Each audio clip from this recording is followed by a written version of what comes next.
Assalomu alaykum. Bugungi ishimizda Moskvich 412.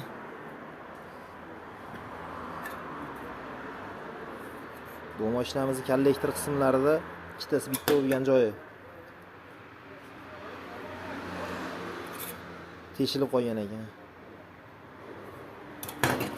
O'zi Moskvich, Jiguli, Volga shunaqangi mashinalarda kollektor qismining ashi joyi qolgan joylariga nisbatan ancha yupqa listdan yasalgan bo'ladi. Shuning uchun ko'p teshilib qoladi.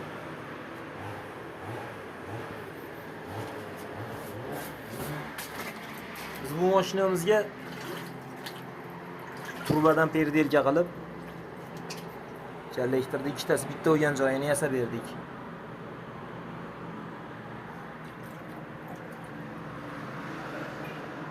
Akkuratni qilib ko'tarib berdik iloji boricha. Bu narsa yangilarga nisbatan ancha chidamli narsa bo'ladi. Bunga shunaqa xizmatlar kerak bo'lsa aloqaga chiqarasizlar. Jonlari yomon bo'lsin. Videoda Moskvichi bor, Jigulisi bor, Volgasi bor, tanishlar jo'natib beramiz hisobida.